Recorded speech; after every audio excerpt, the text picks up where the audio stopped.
ሰላም ጤና ይስጥልኝ የምንጊዜ ሚዲያ ቤተሰቦች የመጋቢት 1 2017 የዕለቱን መረጃዎች ይዘናል። ነብዩ መሐመድን የዘለፈው ግለሰብ ላይ ክስ ለመመስረት እየተሰራ ነው። የደብረ ጽዮንና ጌታቸው ትንቅንቅ እየከረረ መሄዱ ተገለጸ። በማይንማር አስቸጋሪ ሁኔታ ውስጥ የነበሩ 32 ኢትዮጵያውያን ወደ ሀገራቸው ተመለሱ። የሶማሌ ክልል መንግስት የቀረበበትን ክስ ውድቅ አደረገ። አሜሪካ 83 በመቶ የሚሆነውን የዩኤስኤድ ፕሮግራሞችን ሰረዘች።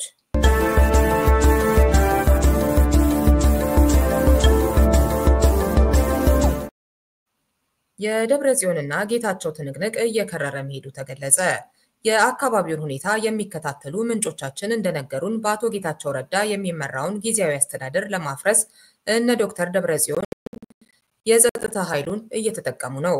አቶ ጌታቸው ረዳ ከደቂቃዎች በፊት በሰጡት መግለጫ ጊዜያዊ አስተዳደሩ አሁን ያለችዋን ትግራይ ማስተዳደር የማይችልበት ሁኔታ ተፈጥሯል ሲሉ ይህንን እውነታ አረጋግጠዋል። ዛሬ ማታ ደግሞ በእነ ደብረ ጽዮን ቡድን የታሰበ የጥቃት ኦፕሬሽን መኖሩንና ከኃይል አማራጭ ውጪ በቻሉት ሁሉ እንደሚታገሏቸውም ገልጸዋል። በተያያዘ ዜና የህወሓት አመራሮች ሽኩቻ መነሻው በፕሪቶሪያው ስምምነት ላይ የተሳተፈው የአቶ ጌታቸው ረዳ ቡድን ምን መፈጸምና አለመፈጸም እንዳለበት በተገቢ ሁኔታ ሳይደራደር ትዕዛዝ ተቀብሎ በመምጣቱ ምክንያት መሆኑን የህወሓት አንደኛው ክንፍ ሊቀመንበር ዶክተር ደብረጽዮን ገብረ ሚካኤል ተናግረዋል። ዶክተር ደብረጽዮን ከዘኒው ሁማኒታሪያን ጋር በነበራቸው ቆይታ የፕሪቶሪያ ስምምነት አሁን በትግራይ ፖለቲካ ልሂቃን መካከል ለሚታየው መቆራቀስ ዋነኛ ምክንያት ነው በማለት ስምምነቱን የክፍፍሉ መነሻ ብለውታል። አቶ ጌታቸው ወደ ደቡብ አፍሪካ ይዘውት የተጓዙት ተደራዳሪ ቡድን በጦርነት ለደቀቀችው ትግራይ ጦርነቱን ብቻ እንዲያስቆምና ከዚያ ያለፈም ያነሰም ነገር እንዳይፈጽም ነበር ተልዕኮ የተሰጠው ያሉት ዶክተር ደብረጽዮን የክልሉን መንግስት የሚያፈርስ ትዕዛዝ ጭምር ይዘው መጥተዋል በማለት ተደራዳሪ ቡድኑን መኮንናቸውን ሪፖርተር ዘግቧል። በሌላ ዜና ሳልሳይ ወያነ ከአንድ የህወሓት አንጃ ጋር ትስስር ያላቸው የትግራይ የጸጥታ ኃይል አዛዦች ህጋዊነት የሌለው አስቸኳይ ወታደራዊ ህግ በማውጣት ህዝብን እያሸበሩ ነው በማለት ከሷል። ፓርቲው የጸጥታ ኃይል አዛዦች የሆኑት ወታደራዊ መኮንኖች ህጉን በተቃወሙ ወጣቶች ላይ ጭካኔ የተሞላበት የአፈና ድርጊት እየፈጸሙ ይገኛሉ በማለት አውግዟል። ፓርቲው በህወሓት መራሽነት ትግራይ በአሁኑ ወቅት እየገባችበት ያለውን ውጥንቅጥ መግታት ያስፈልጋል ብሏል። በትግራይ ኋላ ቀር የፖለቲካ ጥፋቶች እየተፈጸሙ የሚገኙት በሁሉም የህወሓት አመራሮችና ካድሬዎቻቸው እንዲሁም በክልሉ የጸጥታ ኃይል አዛዦች አማካኝነት እንደሆነም ጠቅሷል። ፓርቲው መላው የትግራይ ህዝብ ከተጻራሪ ቡድኖች አደገኛና ኋላ ቀር ፖለቲካ እንዲጠበቅና ከሳልሳይ ወያነ ጎን እንዲቆምም ጥሪ አድርጓል ሲል ዋዜማ ዘግቧል።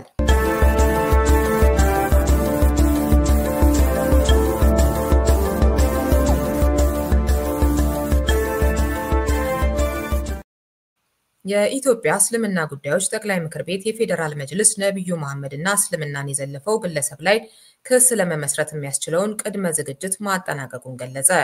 በፌዴራል መጅልስ በኩል የኢትዮጵያ ሙስሊም የህግ ባለሙያዎች ማህበር ነብዩ መሐመድና እስልምናን የዘለፈው ግለሰብ ላይ ክስ ለመመስረት የሚያስችለውን ሂደት ማጠናቀቁን ለኢትዮጵያ እስልምና ጉዳዮች ጠቅላይ ምክር ቤት ህዝብ ግንኙነትና ሚዲያ ዘርፍ አሳውቋል። እፎይ በሚል የማህበራዊ ሚዲያ ስያሜ የሚንቀሳቀሰው አቶ ሰለሞን ሽፈራው የተሰኘ ግለሰብ በመላው እስልምና እምነት ተከታዮች ዘንድ ትልቅ ክብር የሚሰጣቸውን ነብይ እስልምናን ብሎም ፈጣሪያችንን አላህን የሚዘልፍበትን ተንቀሳቃሽ ምስል ተመልክተናል ያለ ሲሆን የኢትዮጵያ ሙስሊም ህግ ባለሙያዎች ማህበር በጥቂት ቀናት ውስጥ ጉዳዩን ወደሚመለከተው የህግ አካል እናቀርበዋለን ብሏል። ህዝበ ሙስሊሙ ይህን ህጋዊ ፍትህ የማስከበር ሂደት ሰላማዊ በሆነ መንገድ እንዲደግፍና ተጨማሪ መረጃዎችን እንዲያቀብልም ማህበሩ ትላንት ጥሪ ማቅረቡን ሃሩን ሚዲያ ዘግቧል። በተያያዘ ዜና የጥላቻ ንግግርን በተመለከተ የኢትዮጵያ እስልምና ጉዳዮች ጠቅላይ ምክር ቤት ዛሬ መግለጫ ሰጥቷል። የመግለጫው ይዘት የሚከተለው ነው። ኢትዮጵያ ብዝሃ ሃይማኖት የሆነች ሀገር እንደመሆኗ የተለያዩ እምነት ተከታዮች ለዘመናት ተፈቃቅደውና ተከባብረው ኖረውባታል፣ እየኖሩባትም ይገኛሉ። ከቅርብ ጊዜ ወዲህ ግን በተለይም የማህበራዊ መገናኛ ዘዴዎችን በመጠቀም ይህንን በጎ እሴት በመሸርሸር ውዝግብና ግጭት ለመፍጠር የሚሰሩ አካላት እየተበራከቱ መጥተዋል። በተለይም የእስልምናን መልካም እሴቶችና የነብዩ መሐመድን ክብር በመዳፈር ህዝበ ሙስሊሙን የሚያስቆጡ የጥላቻ ንግግሮች በስፋት እየተሰራጩ መሆናቸውን የኢትዮጵያ እስልምና ጉዳዮች ጠቅላይ ምክር ቤት ተረድቷል። ጠቅላይ ምክር ቤቱ እነዚህ አካላት ከዛሬ ነገ ህጋዊ እርምጃ ተወስዶባቸው ከጥፋታቸው ይታረማሉ በሚል ቀና ሐሳቤ ጉዳዩን በትዕግስት ሲከታተል ቆይቷል። ይሁን እንጂ ጠቅላይ ምክር ቤቱ ችግሩን ከዚህ በላይ በትዕግስት መመልከት ውጤቱ የከፋ በመሆኑ የኢስላምንና የነብዩ መሐመድን ክብር የሚነኩ አካላት በሕግ ተጠያቂ እንዲሆኑ ለማድረግ ከየትኛውም አይነት ተግባር ቅድሚያ ሰጥቶ የሚሰራ ይሆናል። የጥላቻ ንግግር በየትኛውም ወገን ቢሰነዘር ጠቅላይ ምክር ቤቱ በጽኑ እንደሚያወግዝና ተጠያቂነት እንዲሰፍን እንደሚሰራም ማወቅ ይገባል። በመሆኑም በተደጋጋሚ ተከስቶ በቸልታ እየታለፈ ያለው የኢስላምንና የነብዩ መሐመድን ክብር የሚነካ የጥላቻ ንግግር ያደረጉ ግለሰቦች አስተማሪ ቅጣት እንዲያገኙ ጉዳዩ በቀጥታ የሚመለከታቸው የፍትህ፣ የጸጥታና የደህንነት አካላት የህግ ተጠያቂነትን ለማምጣትና መሰል ጥፋቶች እንዳይደገሙ ከመቼውም ጊዜ በላይ በልዩ ትኩረት እንዲሰሩ ምክር ቤቱ ያሳስባል። በመሆኑም አንድ የሃይማኖት ተቋማት ጉባኤ ጉዳዩ ከዚህ በላይ ከመክረሩ በፊት የጋራ አቋም በመያዝ አፋጣኝ መፍትሄ እንዲያገኝ አስቸኳይ ውሳኔ እንዲወስን። 2. ይህ በአደባባይ የተላለፈ የጥላቻ ንግግርና ሃይማኖታዊ ትንኮሳ በህዝበ ሙስሊሙ ላይ የፈጠረውን ህመም በአግባቡ በመረዳት የሚመለከታቸው የጸጥታና የህግ አካላት ተጨማሪ ጥፋት ከመከተሉ በፊት አስቸኳይ እርምጃ እንዲወስዱ።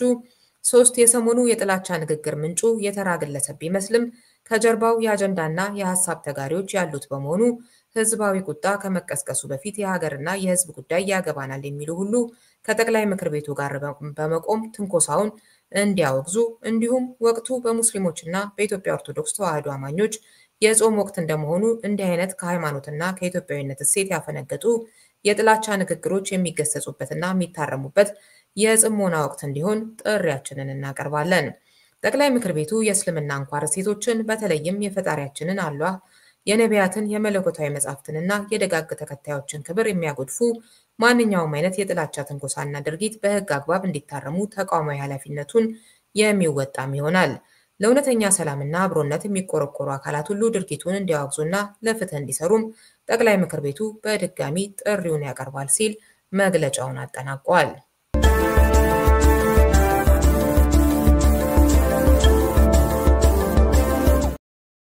የሶማሌ ክልል መንግስት የቀረበበትን ክስ ውድቅ አደረገ። የሶማሌ ፌዴራሊስት ፓርቲ በክልሉ ሙስና ተንሰራፍቷል፣ ፕሮጀክቶች ተንጓተዋል ሲል ያቀረበውን ክስ የሶማሌ ክልል መንግስት ኮሚኒኬሽን ጉዳዮች ቢሮ ሐሰትና ስም የማጥፋት ዘመቻ ሲል ውድቅ አድርጎታል። የክልሉ ኮሚኒኬሽን ጉዳዮች ቢሮ ይህንን ዘገባ ለሰራው ለአዲስ ስታንዳርድ በላከው ደብዳቤ በሙስናና ፕሮጀክቶች መንጓተት ላይ የቀረበው ወቀሳ መሬት ላይ ያለውን እውነታ የማያሳይ ነው ማለቱን ሚዲያው ገልጿል። የህዝብ ገንዘብ አላግባብ ጥቅም ላይ እየዋለ ነው በሚል በፓርቲው የቀረበውን ቅሬታ ውድቅ በማድረግ የግንባታ ስራዎች ጨረታ በግልጽ በጋዜጣ ታትመዋል እና የግንባታ ስራውን በውድድር ብቁ ለሆነ የግንባታ ተቋራጭ ተሰጥቷል ብሏል። የሶማሌ ፌዴራሊስት ፓርቲ ባሳለፍነው ሳምንት ባወጣው መግለጫ በክልሉ ለልማት ስራዎች የተመደበው ከፍተኛ ገንዘብ አላግባብ ጥቅም ላይ እየዋለ እንደሚገኝ ገልጿል። ፓርቲው በመግለጫው ሙሉ ክፍያ ተብሎ ተከፍሎ ነገር ግን ፕሮጀክቶቹ በከፊልም ሆነ ሙሉ ለሙሉ ሳይገነቡ እንደቀሩም ገልጿል። ለአብነትም የቀብሪ ዳህር ከተማ አስተዳደር የውሃ ፕሮጀክት 520 ሚሊዮን ብር ቢመደብለትም ፕሮጀክቱ እስካሁን ያልተተገበረ ሆኖ ቀጥሏል ብሏል። ፓርቲው አክሎም ተቋራጮች በሽኒሌ፣ በቆራሄና በጀረር ዞኖች ለሚገኙ የጠጠር መንገዶች ሙሉ ክፍያ እንደተቀበሉ ነገር ግን መንገዶቹ በከፊልም ሆነ ሙሉ በሙሉ ሳይገነቡ እንደቀሩ ገልጿል። በዚህ ጉዳይ ላይ የክልሉ ኮሚኒኬሽን ጉዳዮች ቢሮ በሰጠው ምላሽ የቀብሪ ዳህር የንጹህ መጠጥ ውሃ ፕሮጀክትን በተመለከተ ፕሮጀክቱ ግልጽ በሆነ መስፈርት ጨረታው ሚያዝያ 1 2015 በአዲስ ዘመን ጋዜጣ ታትሞ የወጣ መሆኑንና የግንባታ ስራው በውድድሩ ብቁ ለሆነ የግንባታ ተቋራጭ ተላልፎ አሁን ላይ የግንባታው ሂደት 52 በመቶ ደርሷል ብሏል።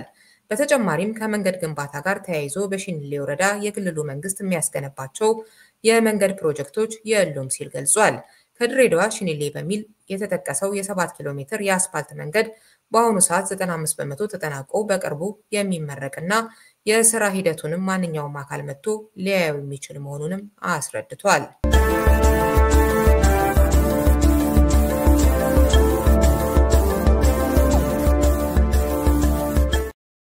በማይናማር በአስቸጋሪ ሁኔታ ውስጥ የነበሩ 32 ኢትዮጵያውያን ወደ ሀገራቸው ተመለሱ።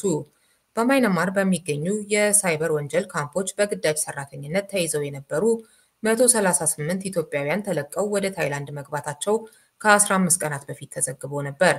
በማይናማር በእገታ ስር ቆይተው ወደ ታይላንድ ከተሻገሩ 133 ኢትዮጵያውያን መካከል 32ቱ ዛሬ ወደ ሀገራቸው መግባታቸውን የውጭ ጉዳይ ሚኒስቴር ተናግሯል። 43ቱ ደግሞ ዛሬ ምሽት ይገባሉ ተብሎ ይጠበቃል። ቀሪዎቹ በታይላንድ ማቆያ የሚገኙ 58 ኢትዮጵያውያንን ወደ ሀገራቸው ለመመለስ ኤምባሲው ጥረት እያደረገ ይገኛል ተብሏል። በተያያዘ መንግስት ጃፓን በሚገኘው የኢትዮጵያ ኤምባሲ በኩል በማይንማር በአስቸጋሪ ሁኔታ ውስጥ የሚገኙ ሌሎች ኢትዮጵያውያንን ወደ ታይላንድ በማሻገር ወደ አገራቸው ለመመለስ ጥረት እያደረገ ይገኛል ሲል ሚኒስቴር መስሪያ ቤቱ አስረድቷል። በሕገ ወጥ የሰዎች አዘዋዋሪዎች ሐሰተኛ ቅስቀሳ ተታላችሁ የሥራ ስምሪት ውል ወዳልተፈጸመባቸው ሀገራት ከሚደረጉ እንቅስቃሴዎች እንድትቆጠቡ ሲል የውጭ ጉዳይ ሚኒስቴር አሳስቧል። የደቡብ ምስራቅ እስያዋ ምያንማር ብዛት ያላቸው የሳይበር ወይም የበይነ መረብ ማጭበርበር የሚከናወንባቸው ካምፖች የሚገኙባት ሀገር ስትሆን የሥራ ዕድል ታገኛላችሁ በሚል ተታለው በግዳጅ ለዚህ ድርጊት የሚዳረጉ የተለያዩ ሀገራት ዜጎች ያሉ ሲሆን ከእነዚህ መካከል ደግሞ ኢትዮጵያውያን ይገኙበታል። ዘገባው የሸገር ነው።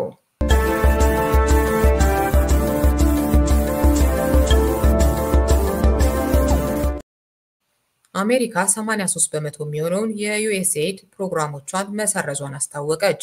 የአሜሪካ የውጭ ጉዳይ ሚኒስትር ማርኮ ሩቢዮ በኤክስ ገጻቸው ከ6 ሳምንት ፍተሻ በኋላ አሜሪካ 83 በመቶ የሚሆነውን የዩኤስኤይድ ፕሮግራሞችን መሰረዟን አስታውቀዋል። በቢሊዮን ዶላር ወጪ ይደረግባቸው የነበሩ 5200 ኮንትራቶች መቋረጣቸውን የገለጹት ሚኒስትሩ እነዚህ ለብሔራዊ ጥቅማችን ምንም የማያገለግሉ አንዳንዶቹ የሚጎዱም ጭምር ናቸው ብለዋል።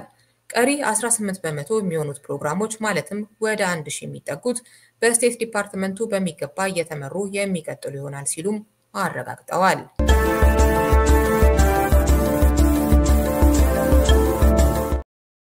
ለሰዓቱ ያዝናቸው መረጃዎች ይህንን ይመስሉ ነበር። ቀሪ ፕሮግራሞቻችንን ይዘን በድጋሚ እስከምንገናኝ ሰላም ዋሉ።